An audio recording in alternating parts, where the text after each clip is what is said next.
E nesse momento agora quero colocar em especial o Afanásio, esse querido amigo nosso, pai, que tem um desafio grande, uma comunidade. Manuel. Manuel. ¿Por qué será que no consigo entrar a caminar? O sea, estoy en la reunión, ¿no es cierto? Y no estoy escuchando la voz de él. Você pode silenciar os microfones, por favor? Já coloquei.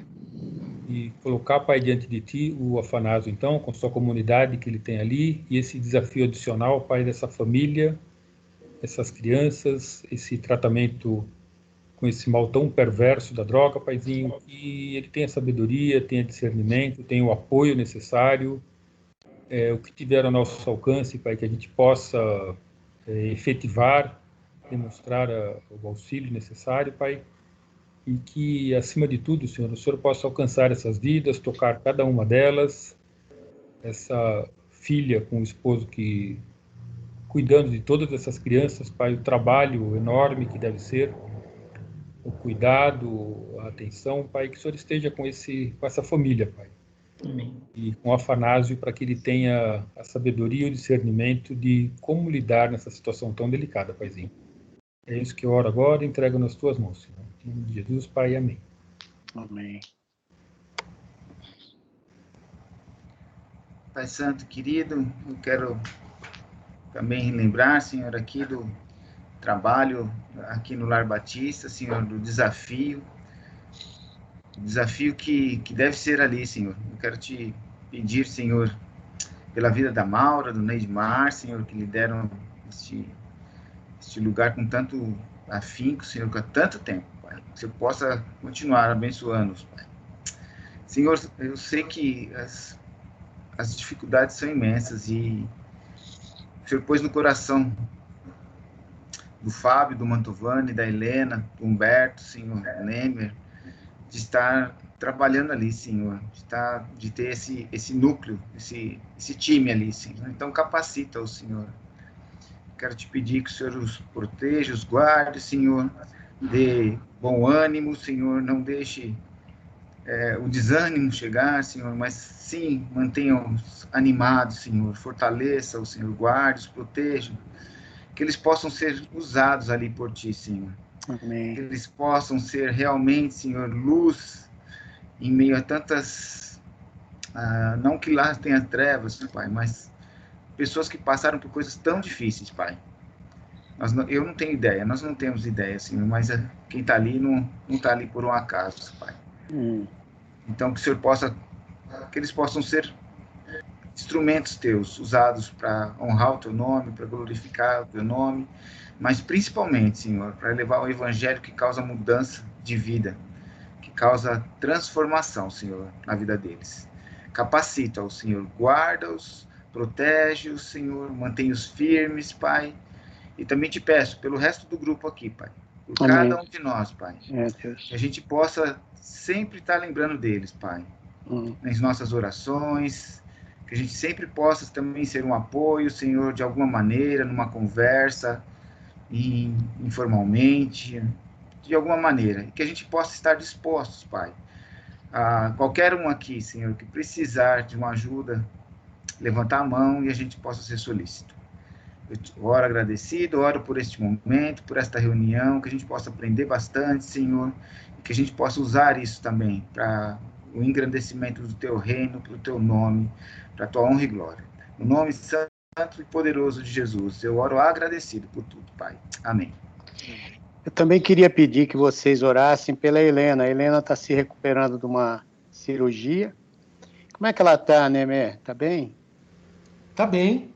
Tá só com o incômodo que mexeu, né? O nariz, tirou, tem ponto. Mas tá bem. Foi razoavelmente simples, não precisou tirar muita coisa, só foi mais a pele superficial. Legal. E agora é só recuperar o nariz. Recuperação, né? Eu Amanhã queria que já tá tudo em ordem. vocês também poderiam orar pela Ana. Ana é uma menina que foi com a gente para Manaus, na época que a gente viajava aí com aquele barco da Junta de Missões Nacionais. e ela tem sentido umas dores na cabeça muito fortes e muita pressão. E os médicos ainda não diagnosticaram o que ela tem. Menina novinha, com 20 anos, já com bastante problema, já são 3 semanas que está internada, e os médicos estão tentando encontrar um diagnóstico. E aí eu fui no hospital para visitá-la, né, e ficamos conversando um bom tempo lá. Então tem muita coisa que está acontecendo aí que tem a ver com o tema que a gente está trazendo aqui essa noite. Mas vamos orar pelos nossos doentes, né? A Helena, a Ana, que a gente possa ver cura também de Deus no nosso meio. Alguém queira orar? Uma oração só por essas 2 pessoas, né? Senhor, nesse momento nós queremos te agradecer, queremos pedir pela vida da Heleninha, da Ana, que o Senhor cuide da recuperação da Heleninha, nossa querida amiga. O Senhor estenda a sua mão para essa recuperação ser da melhor maneira. E pedimos também pela Ana, Senhor, que o Senhor, como médico dos médicos, que o Senhor possa capacitar os médicos a chegarem a um diagnóstico e tratar dela da melhor maneira, Senhor. De igual maneira, nós pedimos que o Senhor haja conforme a sua vontade sobre a vida dela, que o Senhor possa aliviar esse inchaço. Senhor, nós colocamos essas vidas no teu altar para que o Senhor faça o que o Senhor melhor tiver para as vidas delas, Senhor. Oramos também pela saúde de todos nós, das nossas famílias, dos nossos queridos, que o Senhor possa estar nos abençoando, nos dando da vossa graça e dando sabedoria, Senhor, em tempos tão difíceis de pandemia. Que nós possamos ser luz nessa terra e ajudarmos sempre uns aos outros, seja em termos práticos, quanto em oração de intercessão. Nós te agradecemos por isso, em nome de Jesus. Amém. Amém. Queridos, eu mandei um vídeo para vocês durante a semana. Esse vídeo tem tudo a ver com Lutero e as pandemias que ele passou. Ele enfrenta 3, né, não pandemias, mas epidemias. E ele poderia fugir, sim. As epidemias naquela época, elas atingiam alguns lugares, outros não eram atingidos. A peste bubônica, né, ela atinge a Wittenberg de uma forma, né, brutal, matando muita gente ali. Para vocês terem uma ideia, teve uma dessas epidemias, matou cerca de 25 milhões de pessoas. Então, tinha gente, segundo que a leitura, né, que a gente faz desse tempo, tinha gente que colocava as pessoas para morrer do lado de fora de casa. O medo da epidemia atacar toda a casa. Então, a pergunta é feita por uma associação de pastores para Lutero. Em caso de situação como essa de epidemia, a gente foge ou a gente fica?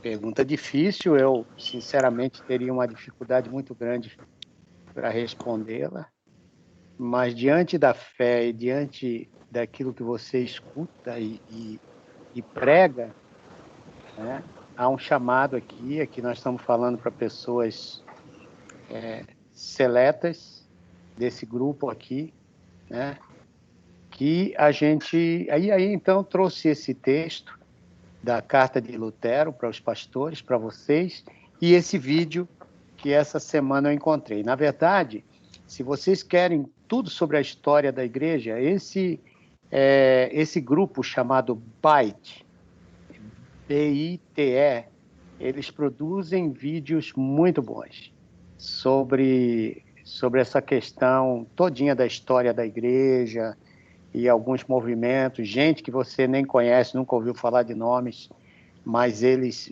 fazem pesquisas profundas e trazem em 15 minutos um resumo do que eles encontram sobre essas pessoas. É um bom material para você ter, para o teu conhecimento pessoal e poder, não é, refletir sobre situações que aconteceram na história que a gente nem sabe e que mostram o tipo de homens que fizeram o evangelho chegar até os nossos dias. Vamos assistir esse vídeo e depois a gente vai para o texto e aí refletir em cima desse texto. Eu quero dizer que esse tema é debate puro, eu não tenho palavra aqui, ninguém está querendo fechar nada, mas o que a gente quer é refletir sobre a palavra de Deus e também os pensamentos, né, que haviam na história e que a gente precisa, de alguma maneira, nos posicionar. Vamos lá? Meu querido Fábio, ponha para a gente ver aí o videozinho. Sim, senhor. Ele está em espanhol, com legendas embaixo. Tentem acompanhar, por favor.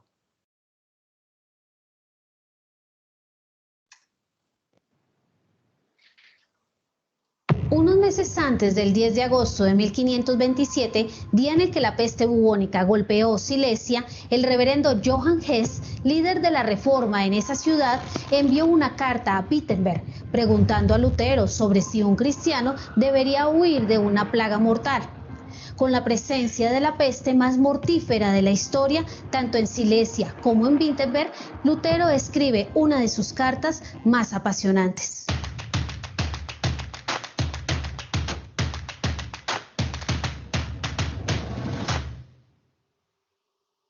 El pasado 11 de febrero publicamos un artículo titulado El coronavirus, la peste bubónica y el reformador Martín Lutero, en el cual hablamos de las implicaciones de esta carta para los creyentes que hoy sufren la epidemia del COVID-19. En este video quisimos retomar las ideas que da la carta sobre cómo manejar una peste mortal y ampliar las vivencias de Martín Lutero en el momento en que la peste bubónica afectó su hogar. La peste bubónica fue la pandemia más terrible que ha experimentado la humanidad. La misma bacteria Yersinia pestis causó 3 grandes brotes a lo largo de la historia: la plaga justiniana en el siglo VI, la peste negra en el siglo XIV y la tercera pandemia en la segunda mitad del siglo XIX, causando muchos brotes pequeños en diferentes ciudades del mundo a lo largo de la historia. Aunque los 3 brotes cobraron la vida de muchas personas, el segundo brote fue el más mortífero. Se estima que al menos 1/3 de la humanidad perdió la vida. En Europa, la plaga borró al 50% de la población solo entre 1346 y 1353.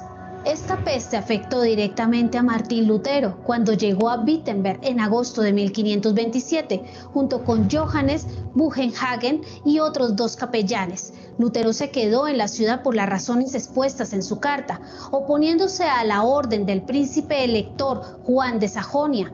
17 días después de la llegada de la peste a Wittenberg, había ya 18 muertes. La esposa del alcalde, Tilo Dene, murió casi en manos de Lutero.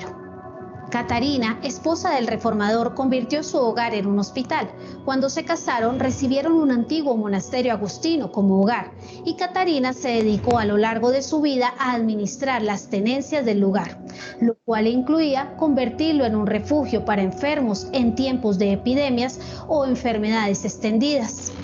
Por ese tiempo, Catarina estaba embarazada. Su hijo Hans se encontraba enfermo, negándose a comer, pero aún así no se detuvo en atender y acoger a personas enfermas en su hogar. La esposa de George Rorer, uno de los teólogos que ayudó a Lutero en la traducción de la escritura al alemán, también estaba embarazada en el hogar de Catarina.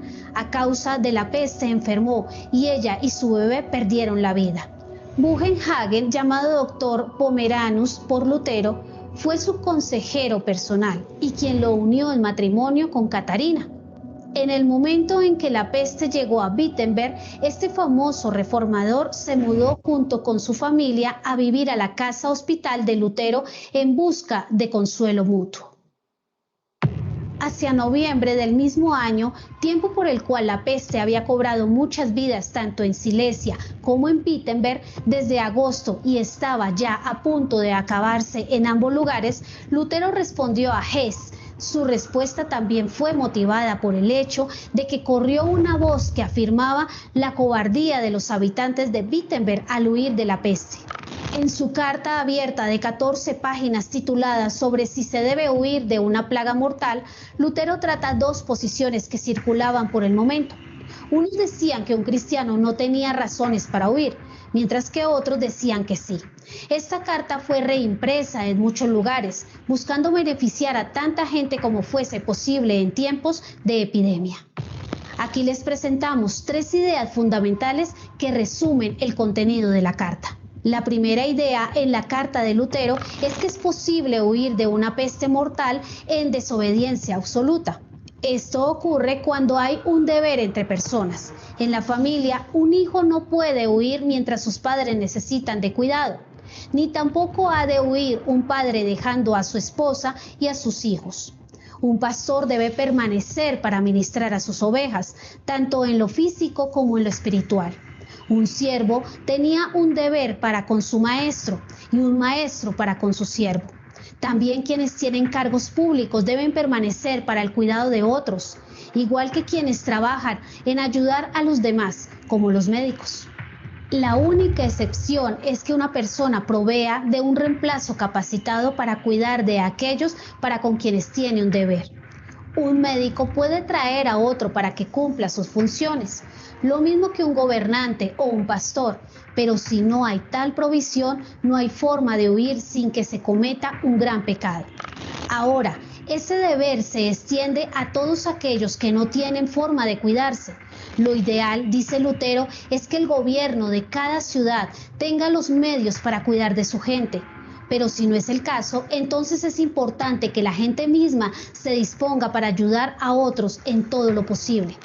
Así, si hay un hermano que no tiene quien lo cuide, será deber absoluto de las personas más cercanas. 2 versículos clave en el pensamiento de Lutero sobre este punto fueron 1 de Timoteo 5:8. Pero si alguno no provee para los suyos, y especialmente para los de su casa, ha negado la fe y es peor que un incrédulo. Y en 1 de Juan 3:15 al 17. Todo el que aborrece a su hermano es homicida, y vosotros sabéis que ningún homicida tiene vida eterna permanente en él. En esto conocemos el amor, en que Él puso su vida por nosotros. También nosotros debemos poner nuestras vidas por los hermanos. Pero el que tiene bienes de este mundo y ve a su hermano en necesidad y cierra su corazón contra él, ¿cómo puede morar el amor de Dios en él? La segunda idea de Lutero en su carta es que quedarse en la peste puede resultar muy pecaminoso. Muchos sostenían que cualquier clase de mal en el mundo venía como castigo de Dios por los pecados, por lo que frente a una plaga solo había que esperar pacientemente la justa retribución. Así, huir era una gran muestra de incredulidad y que, en cambio, esperar el mal era una muestra de fe. Lutero dice que se requiere tener realmente una fe que toma más que leche espiritual para pensar así y esperar en paz mientras el terror está en todo lugar. Sin embargo, que no se puede condenar esta forma de ver o de asumir la situación. Pero advierte, hay que tener cuidado de tentar a Dios. Hay algunos que se creen independientes y confían en que nada les va a ocurrir porque al final está en Dios la decisión de traer sanidad o muerte a una persona en razón de un juicio justo. Eso es orgulloso e irresponsable. Alguien puede ignorar la inteligencia y los medios de gracia que Dios creó y correr directo hacia el contagio, lo cual terminará en suicidio o en la muerte de otros también. Lutero piensa en la comida y en el vestido como muestra de que exponer la vida es absurdo. ¿Acaso morir de frío o de hambre no podrían considerarse castigos de Dios? Entonces, ¿por qué evitar ese castigo al saciar el hambre y al buscar abrigo? Comer y vestirse entonces serían acciones de incrédulos que no confían en el juicio de Dios. Así, andar sin cuidado es algo pecaminoso por razón de la vida propia y la de otros. De hecho, si alguien está lejos del virus, debe buscar mantenerse así a toda costa, evitando cualquier contacto innecesario con otros. Si no hay razón para permanecer en un lugar en donde la vida está expuesta, alguien es totalmente libre para huir e incluso hace bien a otros. Por lo cual, si por razones de conciencia alguien decide quedarse, debe hacerlo sin tentar a Dios y sin juzgar a aquellos que no hacen igual que Él. La tercera gran idea de la carta es que hay gran recompensa y confianza para el cristiano que decida quedarse por misericordia, aún sin ser un deber explícito. Lutero consideraba que luego de analizar cuando era un mandamiento permanecer o huir, hay un golpe mortal que se le da al enemigo, la misericordia. Lutero confiaba plenamente en las palabras del Salmo 41 del 1 al 3. Bienaventurado el que piensa en el pobre. En el día del mal el Señor lo librará. El Señor lo protegerá y lo mantendrá con vida, y será bienaventurado sobre la tierra. Y no lo entregarás a la voluntad de sus enemigos. El Señor lo sostendrá en su lecho de dolor. En su enfermedad restaurarás su salud. A partir de este salmo, Lutero tenía plena confianza en que el Señor iba a cuidar de la salud de aquel que pensara en el pobre y necesitado. ¿Por qué temer entonces el ataque del enemigo en forma de una plaga? Incluso si una persona que estuviera ejerciendo la misericordia enfermaba, iba a ser Dios mismo quien la iba a cuidar. Por eso también está el caso de decidir voluntariamente quedarse a servir a otros en medio de la epidemia o la enfermedad, sin necesidad de que haya un deber específico. Ese fue el caso del mismo Lutero y su esposa Catarina, quien deciden recibir en su casa a muchos para servirles y darles consuelo, incluso estando Catarina embarazada en el momento en que la peste atacaba a Wittenberg. Si bien Lutero en su labor como pastor lo ataba a sus ovejas, puso a disposición de los necesitados su casa y su familia, yendo más allá del deber. ¿Y tú qué piensas? ¿De qué forma esta carta te ha inspirado a servir a otros? ¿Cómo crees que las ideas de esta carta deben guiar a la iglesia de hoy? ¿Hay alguna situación donde creas tener hoy un deber para con otros en las epidemias que afectan nuestro tiempo? Déjanos tu opinión en los comentarios, pero también suscríbete y activa la campanita para ver más videos como este. Ok. Muito bem, o que vocês acharam desse vídeo? Como é que esse vídeo impacta a gente, né? Quais são os temas que ficaram ali que, diante de uma epidemia ou de uma pandemia, né? A gente vê exemplos, né, de pessoas que usaram de sabedoria para falar ao corpo de Cristo.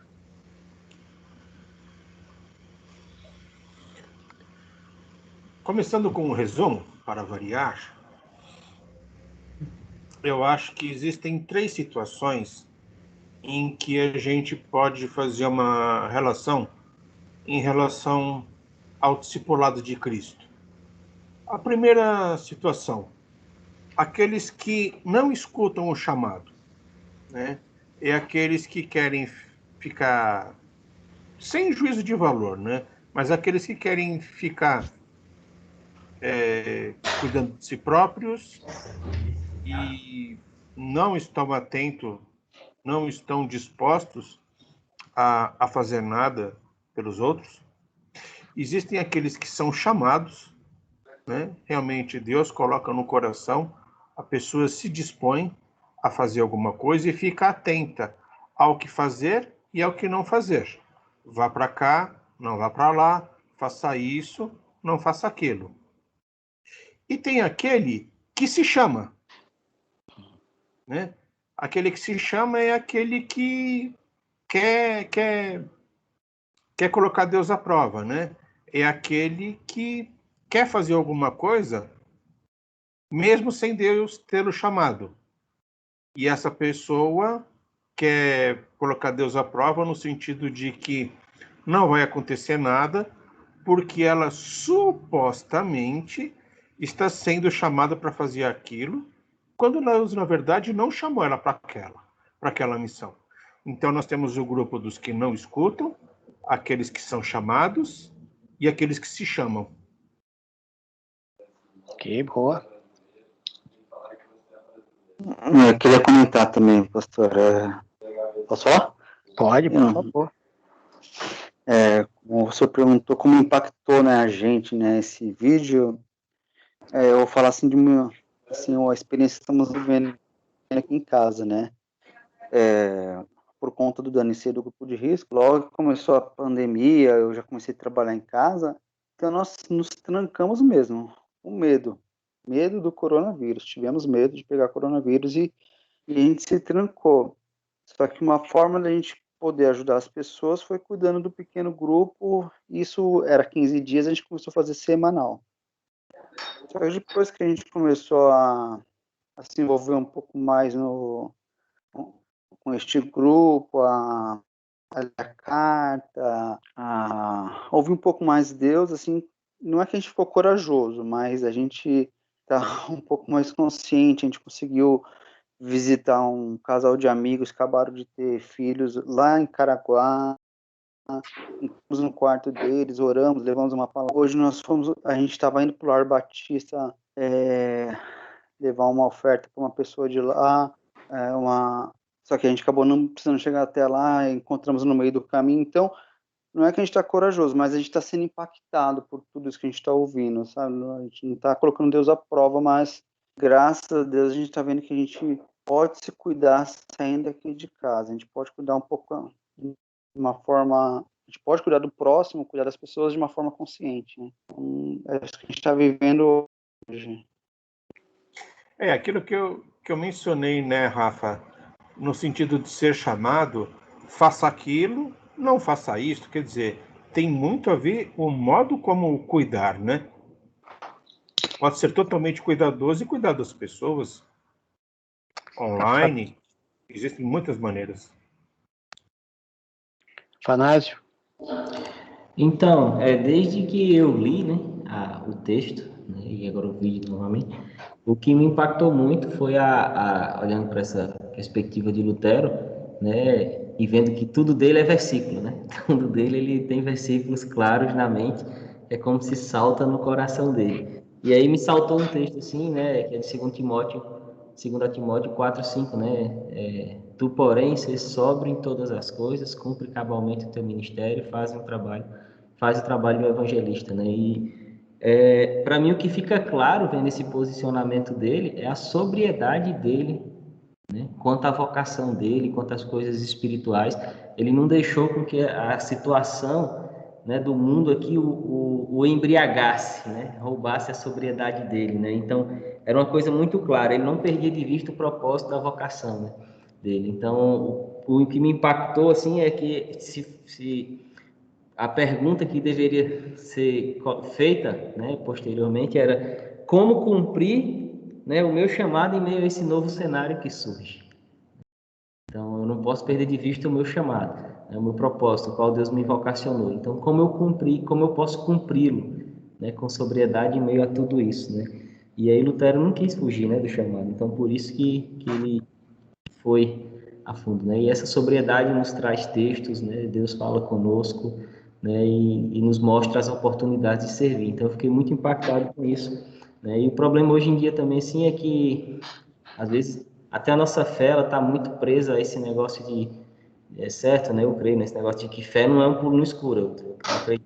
Eu sou contra esse posicionamento, mas o racionalismo que vem com a herança desde aquele tempo, que até o senhor já falou aqui, né, do iluminismo, aquelas coisas, isso adentrou em meio à fé e há uma racionalização da fé, de querer colocar a ação de Deus numa caixinha, que isso tem limitado muitos cristãos, né, e igreja como de agir nesses cenários. E textos como esse, né, situações como essa, nos encorajam, né, e nos faz... Para mim, serviu para isso, né? Para dizer, não, é isso mesmo, acorda, né? Não deixa esse mundo, né, assustador em volta tirar a sua sobriedade, né? Então, para mim, o que mexeu muito comigo foi nesse sentido, né? Que era muito sóbrio. Muito sóbrio mesmo. É isso. André.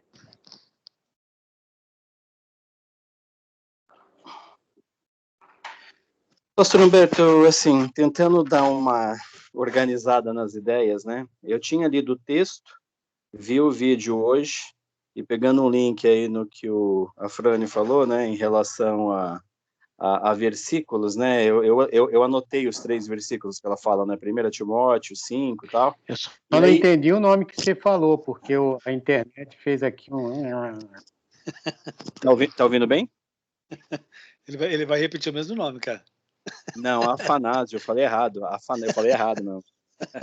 Não sei porque saiu. A Frane é a cidade. A Frane é a cidade, mas também, cara, olha só, o Afanásio vai morar em Afrânio, cara. É pedir para ser zoado mesmo. Acontece direto isso. Não, foi descuido. Eu tô tentando organizar as coisas aqui, porque a gente, assim, fazendo uma analogia, assim, acho que da proposta, né? O que faríamos hoje, né? O que faríamos aqui?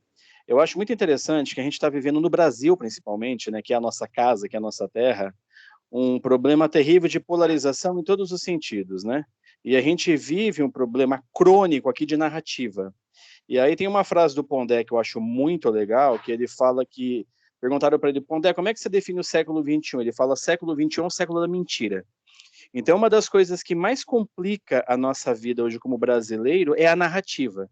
E a narrativa, para incrédulo, é uma meia-verdade e para nós cristãos é mentira, né? Então, fazendo analogia do que viveu lá naquela época, né, Lutério, que a gente vive hoje, eu acho que esses 3 textos do vídeo, que eu achei, o que eu gostei do vídeo é que ele dá um resumo da ópera, assim, né, e a gente pega, né, o primeiro texto de Timóteo, né, que fala de cuidar da família. Cuidar da família é fácil, isso todo mundo faz, né, cuidar do seu ente querido é muito fácil. Aí pegando o segundo versículo, que é 1 João, aí já fala, né, da questão de o irmão tal, não sei o quê, e fala da questão de se você tem recursos, você não serve. Aí você já começa a tomar um primeiro chacoalhão. Peraí, você pode fazer e não faz nada? Né? Quer dizer, como é que pode ser isso? Né? Como é que pode permanecer o amor de Deus nele? Como é que pode ser servo? E o terceiro, né, que é o Salmo, que aí vai aquela situação, quer dizer, que é até uma recompensa de Deus para quem ajuda o pobre. Então, assim, o servir sem medo, eu acho que envolve muito de conhecimento. Então, tipo assim, foi que nem o Rafa falou, né? O começo da pandemia, eu acho que deixou todo mundo mais ou menos em pânico. Hoje, se a gente olhar para as escrituras e acalmar, né? Descansar, a gente vê que a coisa mata, mas não é bem assim. Então, eu acho que com inteligência, até no próprio texto fala, né? Que eu acho que o próprio Lutero fala no meio do caminho todo. Não é você fazer de cara aberta, de cara limpa. Você tem que se cuidar, você tem que ter um certo cuidado. Deus dá para nós inteligência e discernimento para isso. Então, não é nem para você ser um negacionista e nem para você ser um cara que, tipo, é paranoico. Hoje eu conheço pessoas que estão nos 2 extremos. Eu tenho uma irmã, a minha irmã, ela não sai de casa mais, hoje. Né? Então você fala, pô, calma, vamos descansar. Aí, olhando para a obra, a gente tem que ainda servir, a gente tem que se locomover. Então, é pegar tudo que Deus nos capacita em sabedoria, em discernimento, inteligência, à luz das escrituras dele, que a gente tem que servir, e fazer. E aquela coisa bem simples, a gente olhar os médicos e enfermeiros, os caras nem cristãos são, muitos deles, e estão servindo. Então, para que o pânico? Mas aí eu volto na questão da narrativa. A gente vive um país hoje muito polarizado. Então, infelizmente, bagunça tudo, deixa todo mundo louco, faz, não faz, nega. Então, acho que é aquela coisa, botar a bola no chão, vamos acalmar, vamos usar consciência, vamos usar cabeça e vamos fazer o que tem que ser feito. Acho que é o resumo assim, que eu queria dar. E obrigado, Fabio, por me fazer por livrar minha barra. Tá tudo bem. A única coisa, só vou complementar isso aí que acho que o primeiro versículo também de 1 Timóteo não é tão simples assim. Não acho que não é fácil, cara, não é fácil. É algo que também a gente acha que a família, porque tá próximo e o cara tá ali te vendo, isso não é tão simples assim, tanto é que está na Bíblia do jeito que Deus coloca. Né? É pesado, né? Você é pior do que um incrédulo, é pesado. Né? Então é só isso. Mas tamo junto aí, André. Fica tranquilo aí, vacilou, nós pega. Cavalcante. Boa noite, gente. Prazer estar com vocês aí. Estava com saudade, não estava com vocês por diversas impossibilidades. Dentre essas, esse tema de hoje vem muito a calhar assim, com o que eu vivi em dezembro, quando eu perdi um amigo vítima de câncer, né? Eu tive muito envolvido com ele durante um ano, juntos, estava com ele, quando veio a pandemia, tive com ele, aquela coisa toda, e nos últimos dias de vida dele, que foi em dezembro, eu fui para o Rio de Janeiro, né? E ele me falou assim, Cavalcante, poxa, se você puder me visitar no hospital, você venha. E a minha esposa tinha me pedido, né, para que eu não fosse ao hospital. Por quê? Porque eu sou grupo de risco, diabético, cardíaco, aquela coisa toda. Ela, poxa, amor, eu sei que você vai, mas não vai, estou te pedindo. Você vai expor a sua vida, da família. E aí no coração, eu coloquei de não ir a visitar o meu amigo lá, o Aldir, no hospital. Porém, recebi um vídeo, um áudio e um vídeo dele, e eu falei assim, não tem como não ir. Então, você me perdoe se eu me emocionar, porque realmente foi muito forte. O chamado de Deus para que eu fosse vê-lo era nítido para mim. Eu falei, Senhor, eu vou. Vou porque eu sei que é o Senhor que está me chamando e eu sei que o Senhor está comigo. E foi muito difícil porque eu entrei em choque direto com a minha esposa, né? Quando ela soube que eu estava indo, aí já viu, brigando, discutindo, eu tive que realmente desligar, né? Porque eu tinha consciência que Deus estava falando comigo, que eu tinha que ir, e ela não estava entendendo aquilo. Mas confesso a vocês, quando eu cheguei no hospital, que eu vi o clima, né, instaurado no Hospital Naval Marcílio Dias, era um clima realmente de guerra. A emergência superlotada, dizendo assim, por favor, não ultrapasse, a partir daqui você tem contato com o vírus, perigo, eram muitos cartazes, e eu falei, puxa vida, agora? Falei, bom, não tem como refugar, como bom fuzileiro naval, vou cumprir a missão. Subi, passei por dentro Gente, coisa de louco. Fiquei lá umas 4 horas com esse meu amigo, e ele pediu para mim assim, ora por mim, Cavalcante. E no olhar, a gente sabia que era a última vez que nós estaríamos nos vendo. De fato, orei com ele, né, nessa tarde. No outro dia, ele faleceu e a esposa dele me convoca para voltar para o hospital, porque ela não tinha condições nenhuma de reconhecer corpo, eles são de outro estado. Lá vai eu de novo para o hospital, para o necrotério do hospital, entrando em área onde tinha pessoas que tinham ocorrido morte com Covid, os próprios caras da funerária, com medo, e aquele caos todo, e eu envolvido com aquilo tudo, e a minha esposa, né, já nem atendendo mais os telefones. Em suma, a coisa aconteceu, eu tive com ele, dei assistência. Com a graça de Deus, o Senhor realmente me livrou do vírus, eu fiquei muito receoso. Mas a minha pergunta que eu me fiz foi a seguinte: e se eu tivesse sido infectado pelo vírus e até mesmo viesse a óbito, ou tivesse infectado um parente meu, eu diria que fui negligente, entendeu? Então, todas essas coisas realmente me vieram à tona. Então, às vezes, a gente está aqui no nosso conforto, aí a gente faz diversas conjecturas, né? A palavra de Deus, o chamado de Deus, mas na hora que você está ali, como os colegas colocaram aí, né? O André colocou bem, cada um falando, essa dicotomia entre talvez ser realmente Deus falando ou ser a nossa emoção falando, sabe? Então, eu me vi nesse dilema aí. É isso que eu queria compartilhar com os irmãos. Foi realmente muito difícil.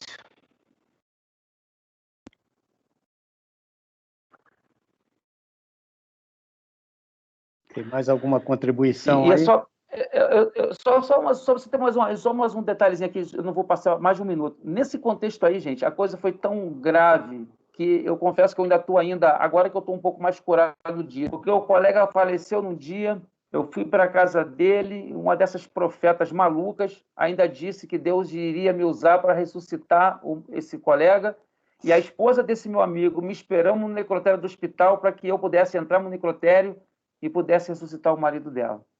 Caramba. Vocês têm uma ideia da situação, de um falso evangelho. Uau, que bacana, hein? Ouvir tudo isso aqui, hein? Na nossa telinha. Olha quanta experiência Deus tem dado para a gente. E por que é importante a gente refletir sobre essas coisas, né? São coisas que outros passaram na história e que estão aí para a gente poder estudar. Paulinho, você está querendo falar? Sim. Nossa, a história aí do Cavalcante impacta, arrepia a gente. Foi forte, hein, Cavalcante? Deus é bom. Diferente de muitos aí que ficaram em casa o tempo todo, eu não tive essa experiência de ficar muito isolado, não. O tempo todo na rua, trabalhando. E não tive, não posso falar que eu tive medo, não sei, não fiquei com essa impressão. Mas esse texto aí de Lutero faz a gente pensar em várias coisas, né? Em situações que nem a do Cavalcante, sim, para mim são bem complicadas, né? Eu fui uma vez só ao hospital e fui algumas vezes, 2 vezes para doar sangue, mas fui fazer uma visita a um doente no hospital e ele não estava com câncer também, mas não era uma situação, então não me causou tanto medo. Mas o texto de Lutero lá fala que a gente tem que ficar e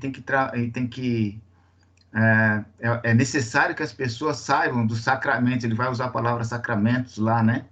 Para muitos que estão precisando, que nessa hora, na hora da morte, ali perto de uma situação difícil dessa, precisam receber a palavra de Deus. Muitos vão morrer e não vão ter oportunidade de ter essa palavra. Então, eu acredito que a gente tem que ter, se Deus põe no coração da gente, que aquela pessoa pode estar precisando no hospital, por exemplo, né?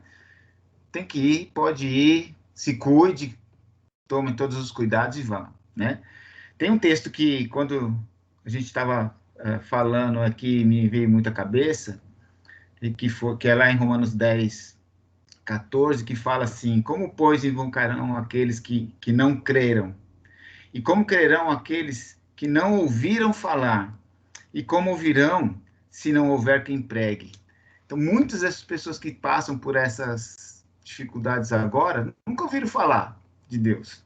Creem em várias outras coisas, menos no Deus vivo, no Jesus que cura e que liberta, e que muitas vezes, às vezes não vai vir a cura, mas vai vir a libertação, né? Então, eu acho que se Deus coloca no coração da gente, isso que fez com você, Cavalcante, com o Afanásio, com Rafa, de se proteja, toma o devido cuidado, não vamos tentar a Deus, e dá para ir. Porque se a gente perder a vida também, a gente vai perder por uma ótima causa, né? Porque a gente não vai estar, não é ser em vão. A gente foi pregar o evangelho, foi levar o evangelho, foi levar a salvação para aqueles que precisam. É isso aí. Rafael e depois o Luiz. Pensando nessa ótica, né, eu queria compartilhar com vocês algo que me ocorreu, né? Eu lembrei de um amigo meu de infância, o nome dele é Robson, né? E veio na minha mente e tal, fiquei lembrando desse cara que quando a gente era criança, a gente brincava lá em Taboão da Serra. E comecei a procurar no Facebook como entrar em contato com ele, né?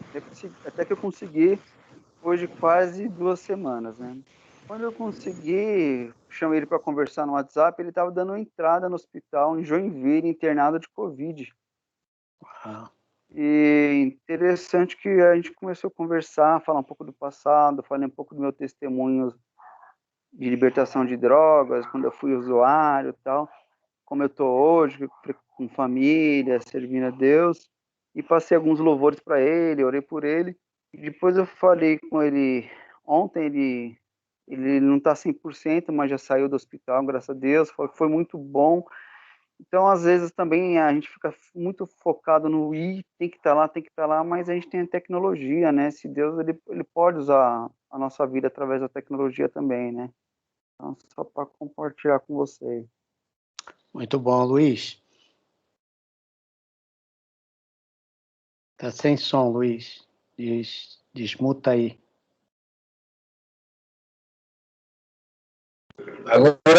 Agora sim. Alguns são chamados para huir e outros são chamados para ficar e trabalhar no lugar onde eles estão, né?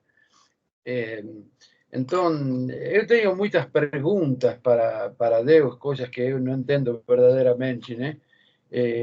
Tem princípios que são imutáveis, como ser, Deus permite todas as coisas, tudo isto que está acontecendo, Deus está permitindo, somente que eu me faço as minhas perguntas, o porquê está acontecendo.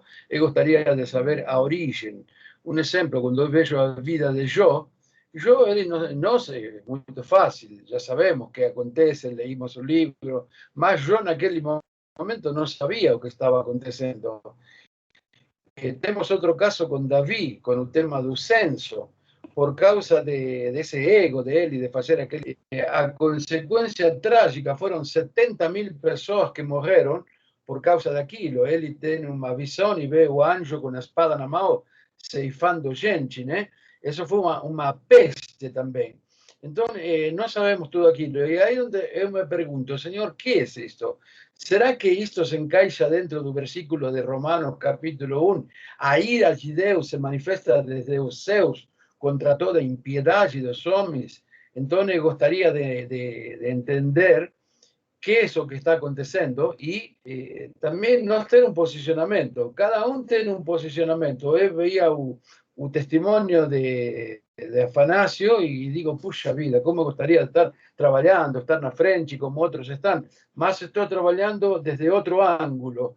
E eu vejo que está acontecendo, existe um vírus com a igreja, que antes da pandemia já havia uma crise muito grande de muita gente desconectada espiritualmente.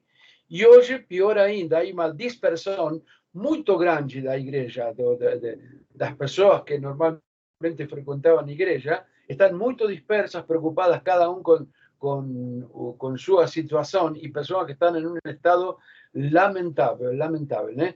Então, já fechando esta inquietação, uma parte em todo esse texto de Lutero que é uma grande verdade, que aconselha a participar da igreja, a escutar sermão. E para quê? A palavra de Deus diz que a fé vem pelo ouvir. Então, nós vamos a ouvir o que? A palavra de Deus. Então, é necessário a gente estar ligado e estar ouvindo a palavra de Deus. E se nós vemos nossos irmãos do século XIX, do século XX, princípio, vamos a ver a prioridade que eles davam à morte, principalmente quando lemos os textos de escritores do século XIX, como eles tinham presente a cada dia que eles um dia teriam que morrer. Então a igreja estava preparada. E no texto de Lutero fala que devemos de aprender a viver e a morrer. Somente que hoje a igreja tem ensinado às pessoas somente a celebrar, somente vitória, pelo geral, né? E as pessoas não estão preparadas para o dia mau e para enfrentar momentos como os que estamos enfrentando. Por isso que necesitamos imperiosamente esse espírito de sabedoria e de revelação que fala Paulo, né? Que o Senhor nos conceda isso para saber como agir y entender. Porque me pregunto, a palavra de Deus diz lá en Amós, o Senhor nada faz sin falar con seus profetas. Entonces, eu penso a Deus, Senhor, eu quero entender que está acontecendo. ¿Qué está acontecendo en este momento? Entonces, bueno, es lógico que hoy no tenemos todas esas respuestas y vemos como a través de un vidrio envasado, ¿no? Más llegará un momento que tenemos todas esas respuestas. En este día perdí un querido amigo, un músico también. Él venció o COVID, venció, estábamos celebrándola, mas aquella ferida en las costas no cicatrizó y eso, el corazón de él no resistió y fue embora. Entonces, cuando nos llega de perto un amigo, un familiar, ahí donde surgen tantas preguntas, Señor, ¿por qué? Bueno, Jesús también en la cruz preguntó, Pai, ¿por qué?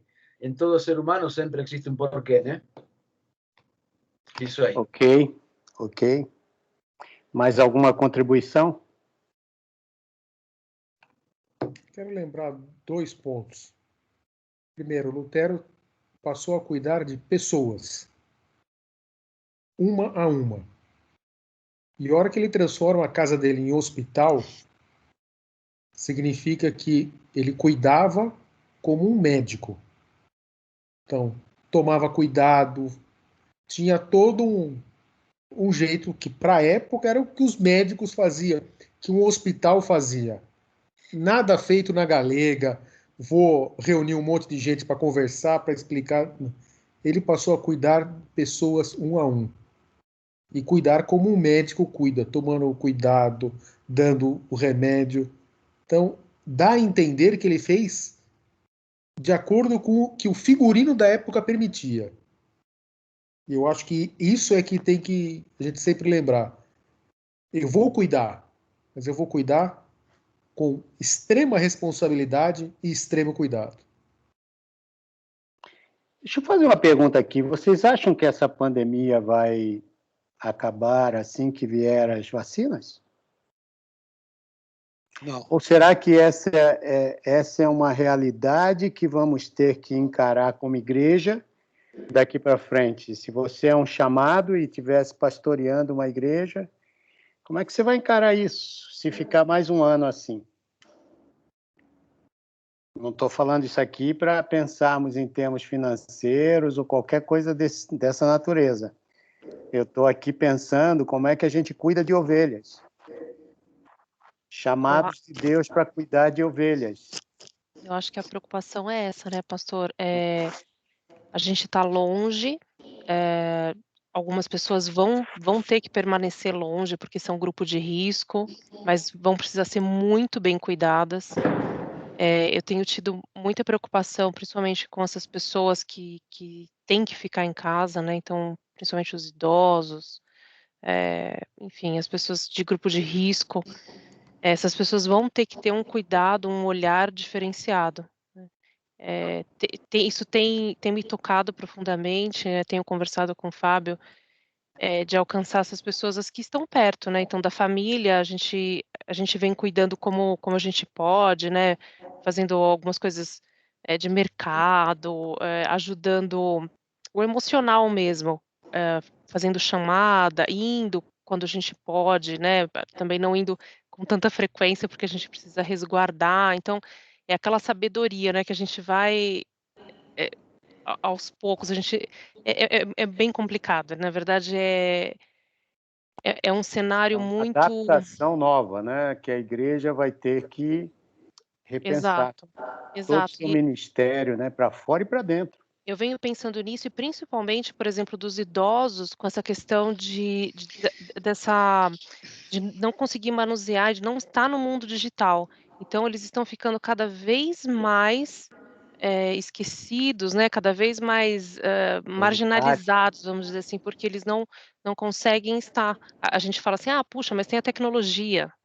Mas eu vejo assim, a minha mãe e meu pai já, que não são tão velhos, tão idosos, mas já não conseguindo usufruir de muita coisa, de banco, de comunicar com a família. Então, eu até tive essa ideia, por exemplo, de aqui no condomínio mesmo, dispor aqui um dia da semana para a gente auxiliar os idosos do prédio com essas questões assim digitais. Eu acho que isso é importante, da gente chamar as ovelhas para perto e a gente ter alguma coisa que a gente consiga conectar essas pessoas, porque senão eu acho que a longo prazo a gente vai acabar perdendo essas ovelhas, né? Porque não tendo culto presencial, a gente não conseguindo estar em contato constante, fazendo visita, a gente precisa pensar em alguma solução. E isso também os jovens, né, pastor? Que eu também, como tendo aqui também adolescente e criança, eu acho que é difícil também. Eu acho que esses dois extremos. Sim. E a tendência do que eu participei de uma palestra hoje do próprio Google for Education. Eles estão investindo tão pesado na tecnologia do futuro, em questão iniciou por causa da pandemia, e eles em um ano eles conseguiram desenvolver. Ele já tem isso há 10 anos, na verdade, mas nesse ano foi assim como eles fizeram com a vacina. Eles desenvolveram ferramentas tão poderosas para o futuro digital. Ou seja, a tendência é colocar as pessoas praticamente mais digital possível, inclusive dentro das salas de aula, com pouca escrita na mão e um Chromebook deles mesmo oferecendo para as crianças. Então, Mas a gente tem que pensar que isso é para poucos, né, pastor? Porque, assim, as crianças que não têm condição e os idosos que já têm dificuldade para essa tecnologia, eles vão ficar parte disso, né? Não, e os países pobres do mundo... Ficar longe disso, né? Totalmente excluídos. Ainda nós não temos essa resposta, né? Que o Google quer, o Microsoft, o que seja. Até um negócio desse aqui é muito difícil para muita gente, até na nossa igreja. Exato. Então, como a gente tem que repensar todo o nosso ministério? Eu tenho uma pergunta aqui teológica que eu queria jogar para vocês, né? Porque o Luiz me desafiou aqui na palavra dele. Muita gente, e principalmente da linha mais quente, acredita que Deus está julgando a terra e está fazendo algo contra o pecado humano que existe nesse mundo. É uma visão, Lutero até menciona isso no texto dele.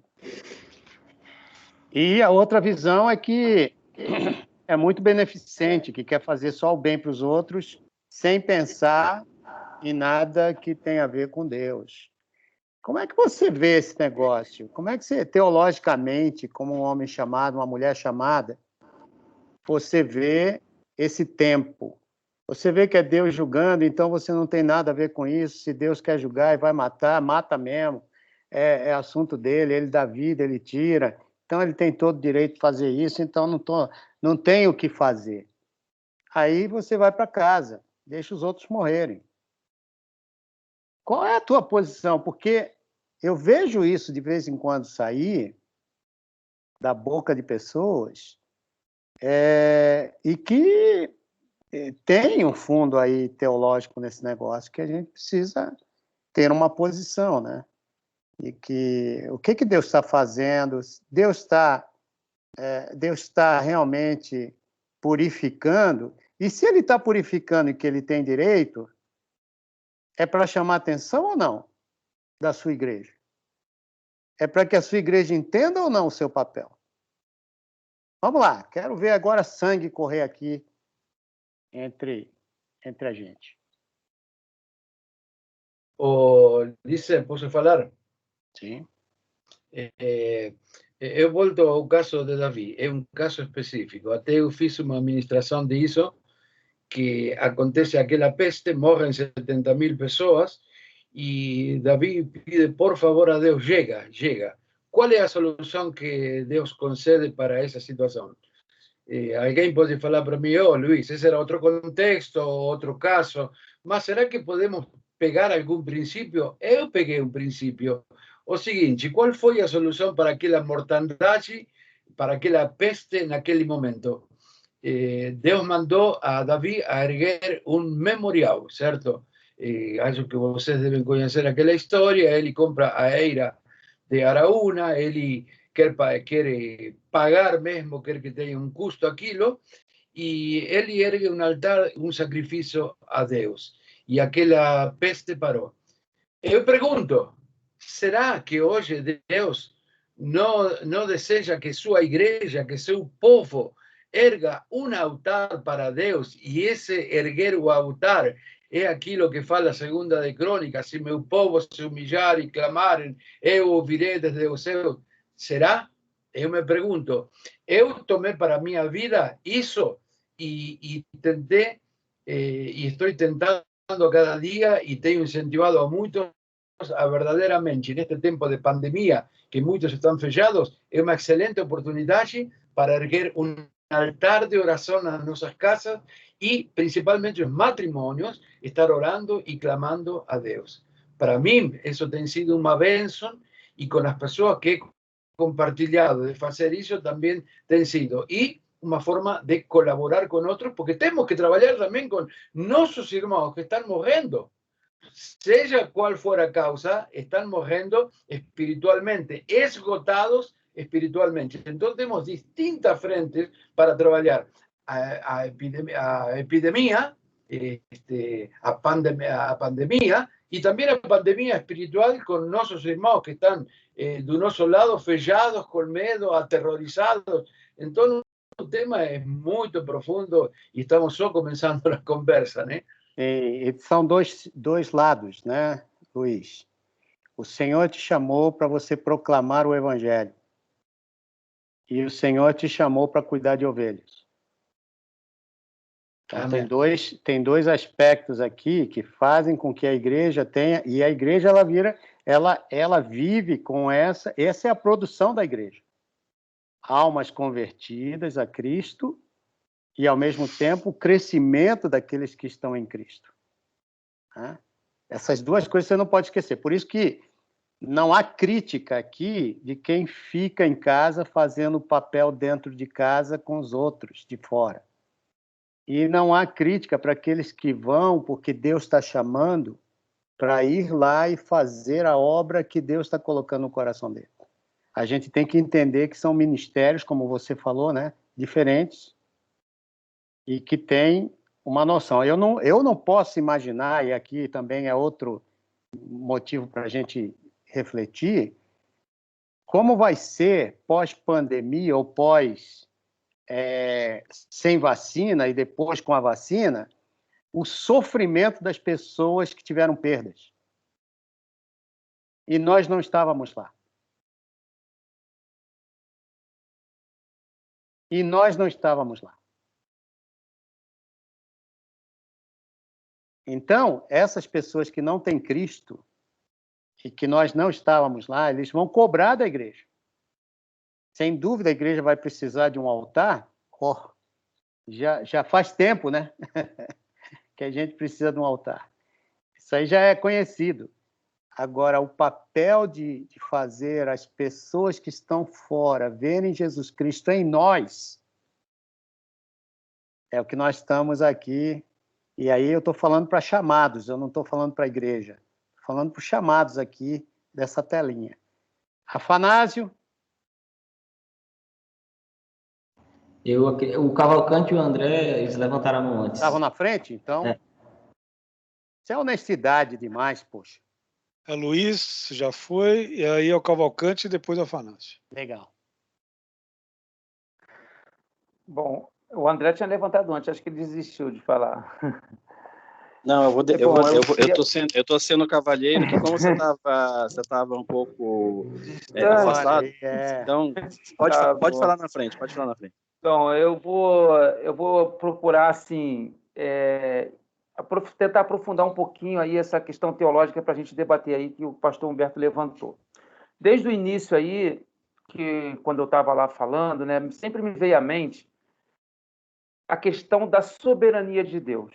Isso, para mim, é uma das doutrinas que eu tenho lutado com isso. No ano de 2002, eu li o livro do A.W. Pink, do Arthur Pink, Deus é Soberano, que foi um livro que mexeu com a minha estrutura assim, cristã.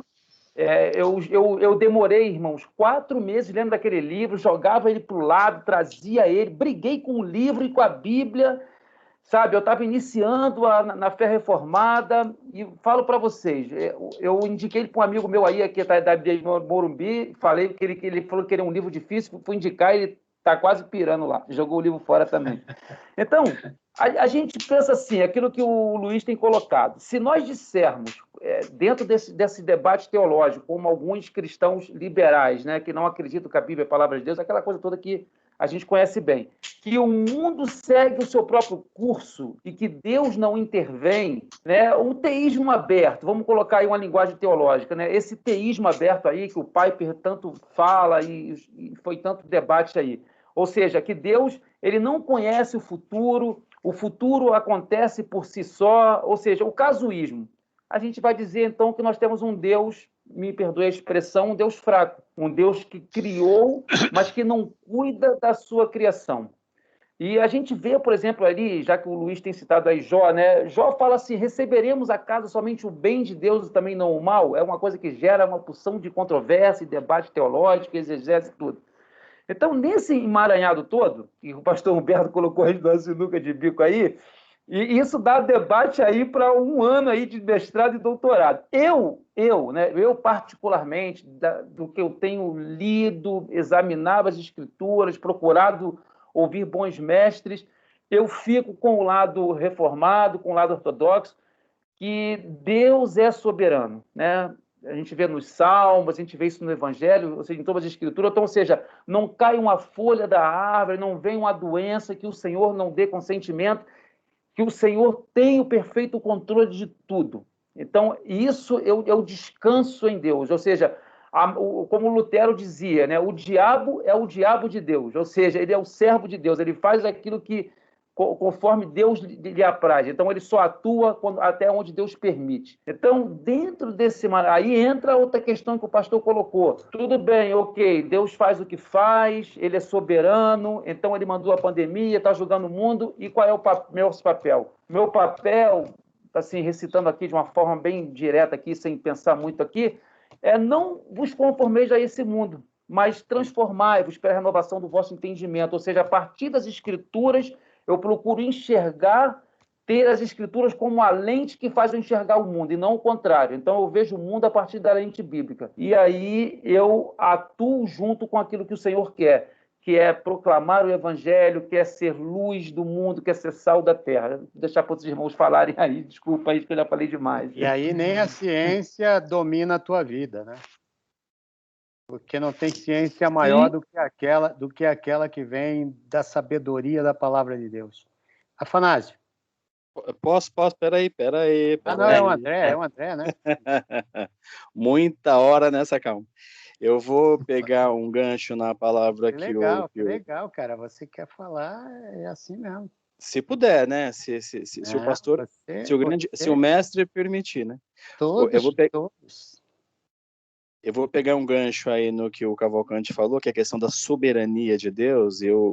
Me permitam ler um versículo, que eu não sei se ele se enquadra, mas é o que eu estou pensando, que está martelando na minha cabeça, que é Eclesiastes 1:9, que diz: o que foi, tornará a ser, e o que foi feito se fará novamente. Não há nada novo debaixo do sol. O que eu vejo da pandemia, respondendo, pastor Humberto, a sua primeira pergunta, se é Deus que fez, eu vejo toda uma situação de ação e reação, né? Se a gente olhar as pandemias anteriores, as endemias, a única diferença dessa para as outras é que nós vivemos essa no nosso presente século, e essa pandemia andou de avião. E está morrendo muito menos gente do que, por exemplo, a fome mata. Então, o que eu acho que a igreja tem que fazer é não adaptar-se culturalmente, né? Porque assim como um dos atributos de Deus é a soberania, muitos outros também o são, né? São infinitos os seus atributos, inclusive a imutabilidade. Então, é a gente não perder o foco do que manda a palavra, e a igreja se adaptar a esse momento de servir. Tanto que, assim, vendo alguns bons pregadores na internet, a gente sabe que o número de desigrejados cresceu absurdamente e cresce exponencialmente, porque tem aquele pessoal que está aproveitando embalo para tirar o pé da igreja, e tem gente chegando. A gente tem na nossa igreja mesmo um grupo de quarta-feira, eu falei lá nessa quarta, inclusive, que é um grupo de... São pessoas que estão chegando. Cavalcante, qual é o nome do grupo lá que eu esqueci? É o de... Não sei se você lembra o nome, que é o pessoal que está chegando, é o grupo de acolhimento. Então, tem gente nova chegando e buscando a palavra. Então, eu acho que a gente tem que se adaptar a esse novo normal e chegar lá. Porque aquela coisa, aí que eu volto na questão da narrativa. Se a gente usar as faculdades mentais que Deus nos dá para a gente se cuidar e também fazer, a gente consegue fazer algo. Agora, o problema é a gente entrar no pânico, não fazer nada, e esse negócio de fica em casa, seita da terra parada, também causa morte. E o número de suicídio que tem acontecido para todos os lados tem a ver com esse desacolhimento. E a angústia do homem, ela vem lá de Gênesis, quer dizer, desde que o homem rompeu com Deus, que ele pecou, a angústia caminha. Então, é só Cristo, é só a palavra, são só as escrituras que tiram essa angústia da pessoa. Então, se a gente que hoje está na plenitude dos tempos, nós temos as Bíblias aqui em cada celular, temos a internet, temos um monte de coisa, se a gente não fizer nada, quem vai fazer? O incrédulo não vai.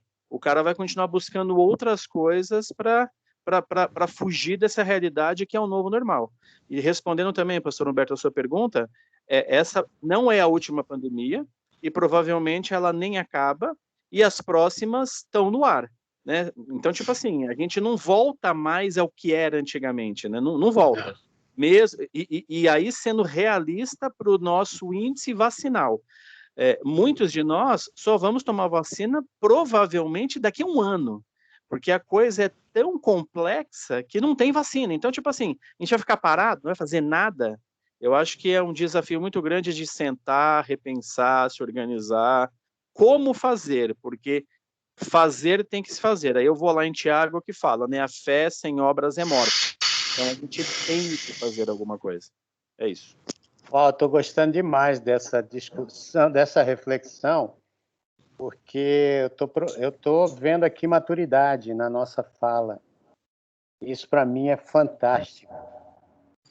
Não é ficar rasgando aqui verbos só, mas a gente pensando na vida daqueles que precisam de Deus.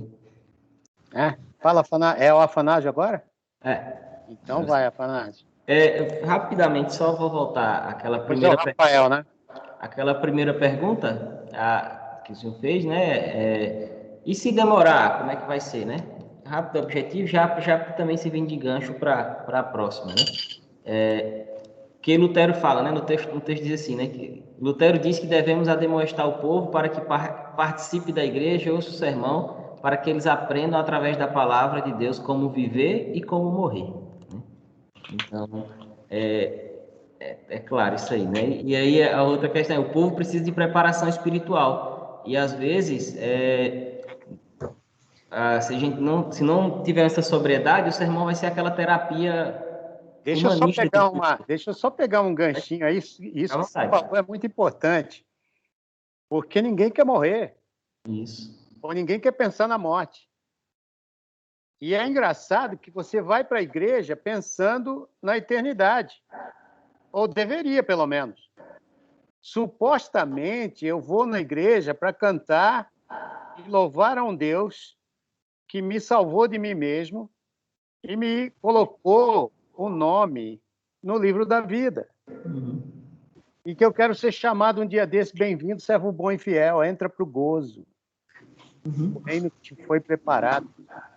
Então, quer dizer, eu acho que essa questão de saber como morrer, a gente não está pregando. Você tem uma teologia aí muito triunfalista.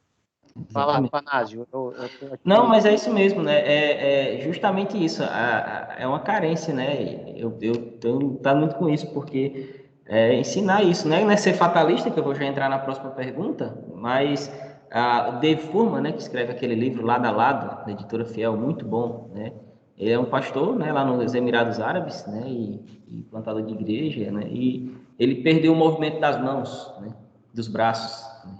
E ele disse que era muito humilhante, porque às vezes as pessoas julgavam ele, porque a esposa carregava as malas, fechava, né, fazia tudo no carro, e as pessoas às vezes falavam, xingavam, falavam mal dele, né, olhavam todo para ele, porque as pessoas não sabiam que ele não tinha o movimento das mãos, achavam que ele estava explorando a esposa, coisa assim. E ele disse que quando estava lá nos Emirados Árabes, uma vez foi um cirurgião, né, um dos mais renomados, ele conseguiu a cirurgia, né? E aí ele disse que quando teve um problema no primeiro paciente, e aí não deu para fazer a dele, ele disse que se decepcionou. Aí ele disse que se pegou assim, toda a minha esperança eu estava colocando na cirurgia. Tipo assim, como quem aquilo ali ia resolver todos os meus dilemas da minha vida, não tem problema. E seria muito bom ter os movimentos de volta, mas não quer dizer que minha vida se resumiria nisso, embora tenha um sofrimento da situação de não ter o movimento. Então, assim, nós não podemos ser, entrando já na segunda pergunta, né? Será que é juízo? Como é que pode? Eu penso assim, não pode ficar naquele fatalismo de usar isso para se acomodar, né? De assim, é tudo assim, acabou e pronto. Realmente, Deus é soberano e pronto. Mas aí é onde entra. Qual é a missão, né? Como é que nós vamos cumprir a missão como cristão? Né? Porque, assim, quando nós olhamos para o enredo, né, da Bíblia, né? Isso aí acho que é uma carência que nós temos que alimentar mais que a teologia bíblica, né? Que sempre mostrar o enredo da Bíblia para as pessoas. A humanidade ela vai em declínio. E aí, qual é o nossa missão? É ficar reparando os danos do pecado? ficar só tentando reparar, minimizar os erros no sentido de doenças, ou apresentar o propósito da redenção para as pessoas, né? E como viver nesse mundo, né? Então, eu acredito que é por conta disso, né? Não está bem nesse negócio, e aí perde nessa falta dessa teologia bíblica, dessa percepção. Porque quando nós olhamos para a Bíblia, tá ruim, né? Quando olhamos para Romanos 1, é claro isso, Deus entregou o homem a si mesmo, entregou, tá aí, vivam aí, sofram, né? Vão sofrer por conta das consequências que transformaram a verdade em mentira. Então, é esse o mundo que jaz no maligno. Quando a gente lê em Timóteo, a carta de Timóteo vai dizer que a tendência é piorar, os homens vão ser mais egoístas, e aí? Então, eu vou ficar tentando fazer, né, de que vou transformar isso aqui no céu? Jogar a toalha? Ou jogar a toalha ou trabalhar para transformar isso aqui no céu, né? Que nem muitas teologias que tem aí, né? Então, peraí, não, tem que apresentar o propósito de redenção, né? É isso aí, de adorar a Deus, o Deus que está me levando para a eternidade, que há de restaurar, e não o Deus que eu vou lá para adorar porque para ele resolver meus problemas pessoais, né? Que é o que muitos têm buscado. Então, com certeza, isso aí, esse caos todo já faz, sim, o juízo, né? Aí, quando fala de juízo de Deus, a gente só coloca para o juízo final, lá na eternidade. Não, a humanidade aqui, por conta do pecado, já desfruta, né? E também, como Lutero coloca aí no texto, Deus está testando sua igreja. Sim. Será que a igreja é fiel? Será que a igreja está sendo fiel? É aquilo que o Luiz estava dizendo. Esse altar que precisa se levantar tem muita coisa. Eu estou obedecendo o chamado de Deus para fazer a coisa acontecer no meu tempo. Isso. Fazer minha vida ter sentido para Deus no meu tempo. Exatamente. Não adianta eu querer simplesmente encher minha cabeça ou meu coração e isso não sair na canela. Muito bom, muito bom. Rafael, você vai ser o último, então, meu caro, terminou de falar, tu já ora, para a gente ir embora. Tá, tem que ser bem breve. Não, o que eu ia comentar é muito o que o Afanásio falou, né? Acho que ele roubou minhas ideias aí, mas tudo bem. Mas é uma preocupação minha, né? Porque às vezes quando pergunta que resposta a gente vai dar teológica para esse momento, para essa crise, talvez não tenhamos que dar resposta teológica. Posso estar errado, vocês me corrijam, gente. Talvez eu possa falar, não sei, eu não tenho essa resposta, mas o amor que eu tenho que demonstrar agindo e cuidando das pessoas tem que estar acima dessa minha preocupação em querer responder, eu acredito. Porque às vezes a gente fica muito focado em ter uma resposta para aquilo que não tem resposta, mas em que a gente está fazendo em contrapartida, né? Como a gente está cuidando mesmo, como a gente está estendendo a mão, como o Lutero, a gente está lendo uma carta de algo que ele fez, não que ele escreveu, né? Era uma realidade da vida dele, era uma prática, né?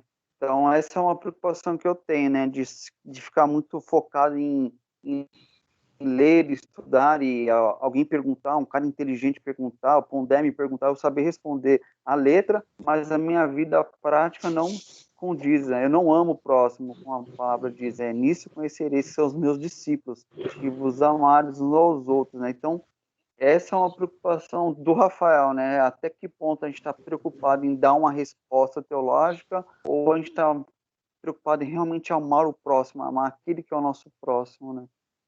Então, quando a gente fala em resposta teológica, Rafa, a gente está falando em conhecimento de Deus. Né? A teologia, o que é a teologia? O que vocês aprenderam do que significa teologia? Vamos lá, me ajudem. Sobre o conhecimento de Deus, né? Então, é isso aí. Qualquer pessoa aqui nessa tela, até uma criança se estivesse aqui, se ela fala em Deus, ela está fazendo teologia. O quão profundo é a tua teologia é você quem vai dizer. O quão profundo você conhece Deus. Por exemplo, nós falamos de soberania de Deus. A pandemia não está fora da soberania. Não está. Deus está usando. E Lutero, ele tinha esse entendimento tanto para julgar governo, julgar política, julgar uma série de coisas, como para fazer esses homens se dobrarem diante de uma coisa que eles não têm solução. E aí é onde a igreja precisa aproveitar esse momento. Então, é um castigo, vamos dizer assim, como Lutero coloca? Mas é também um alerta para a igreja de que esse é o momento que nós deveríamos estar envolvidos, de alguma forma, seja virtualmente, seja em casa, seja pregando o evangelho, fazendo aquilo que Deus te chamou para fazer. Será que não é isso? Entende? Então, aqui há um conhecimento de Deus, se você entende na soberania, um Deus onisciente, onipresente, onipotente, os atributos desse Deus, ele sabe tudo o que está acontecendo nesse mundo agora mesmo e sabe o que está acontecendo com a igreja dele que precisa ser acertado. E, às vezes, uma pandemia dessa faz a gente acordar pra caramba, não faz? Eu fico vendo aqui as histórias que o Luiz me conta toda vez que a gente tem um tempinho para bater um papo. O que Deus está fazendo nessa pandemia é incrível. Ouvindo aqui as histórias de vocês, Deus está fazendo algo fantástico. A gente não pode perder o tempo de Deus nesse momento, para a gente ser usado do jeito que Ele está colocando no nosso coração. Pergunte para Deus. Eu não tenho resposta. É Deus quem tem. E Ele vai colocar no teu coração. Essa é a teologia que eu entendo. Conheça a Deus ao ponto de você amá-lo com todo o teu coração. E conhecendo a Deus e amando com todo o coração, você vai ver o amor dele por mim e você vai começar a amar o próximo como se fosse você mesmo. Amém, gente? Podemos para a semana que vem? Oi. Só bem breve, uma experiência que eu tive e sempre eu faço uma coisa, sempre, todos os dias tento ligar para 2, 3 irmãos que faz tempo que não falo. E eu conheço muita gente, não só da Igreja Batista, sino de outros lugares, né? E sempre eu ligo. Y procuro que el Señor me guíe a quién tengo que ligar. En estos días ligué para un hermano que trabajaba en la iglesia, en otra iglesia, no importa, no ven a tona un nombre de la iglesia. Más me fala Luis, dice, yo estoy esgotado espiritualmente. Y un hermano que trabajaba en la iglesia, estoy esgotado, no tengo voluntad de decir nada. Mi hermano, vamos a tomar un café, vamos a conversar. Y yo tengo ministrado mucha gente en la padaría aquí en la esquina de mi casa, donde tengo todos los cuidados, marco y me siento con mi hermano y estamos 1 hora, 2 horas conversando y ministrando y ayudando. Acho que esa es parte de nuestro ministerio, ¿no? Porque tengo muchos hermanos que en este momento están esgotados espiritualmente y esquecidos. Entonces, esta es a oportunidade. Deus está trabalhando. Meu pai até agora trabalha e eu também trabalho para o Jesus, né? Acho que essas devem ser nossas palavras. Bem. Gerson tinha levantado a mão, gente, desculpe, mas eu não tinha visto. Eu não sei se é... Não. Tranquilo, é que hoje eu só estava assim de ouvido, porque o Espírito Santo estava aquecendo os corações, então... eu não quis ser pedra de tropeço na vida de ninguém. Mas o que me pareceu ao longo da nossa reunião é que não apenas o texto de Lutero, assim como a própria Bíblia, queimou o coração de Lutero naquele momento para que ele pudesse ter aquela atitude. Eu noto que essa mesma atitude está no coração de cada um aqui que está nessa telinha. Então, eu não quero ser muito repetitivo, mas eu acho que está realmente mais do que na hora da gente ficar simplesmente se resguardando e ver como a gente, como igreja, pode ser útil não apenas nos negócios online e tal, e fisicamente também, se possível, porque o que o pastor falou também me preocupa. Realmente, alguns vão reclamar da igreja. E tem muito cristão imaduro ou muito crente imaturo que, por conta disso, ele pode acabar saindo da igreja. E, às vezes, a gente fica mal não porque a gente não quis agir ou não quis ajudar, mas porque a imaturidade da pessoa pode matar essa pessoa. Então, como uma igreja, é importante tudo o que foi falado aqui, né? Essa nossa preocupação em ver o que vamos fazer, com paz, como agir. Bom, amém. Vamos orar então para a gente encerrar. Esse assunto, ele é que está com esse bichinho aí no. A gente vai continuar esse assunto, mas eu já tenho um currículo para mostrar para vocês, mandar para vocês, e aí vocês comentem, sugiram os temas, e tem os convidados também que estarão falando para a gente durante esse ano de encontros que a gente vai ter. Eu espero que um desses encontros a gente faça um churrasquinho e venha com as suas máscaras, com álcool e gel.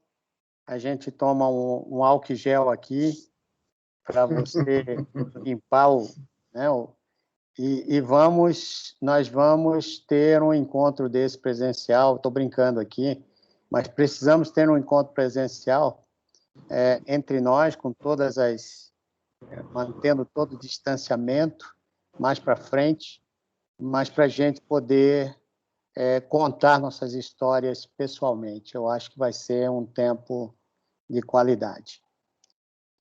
Vamos orar, gente? Amém. Tá bom. Pai, eu quero te louvar pela bênção da gente Obrigado. estar junto, Senhor, discutindo coisas tão importantes para o ministério, sabendo, Senhor, que um dia desses estaremos contigo. Tu és aquele que dá a vida e tira a vida, Senhor. Nada nesse mundo acontece sem a tua autoridade sendo ministrada no coração dos homens. Pai, nós falamos aqui que até Satanás está sob o teu comando.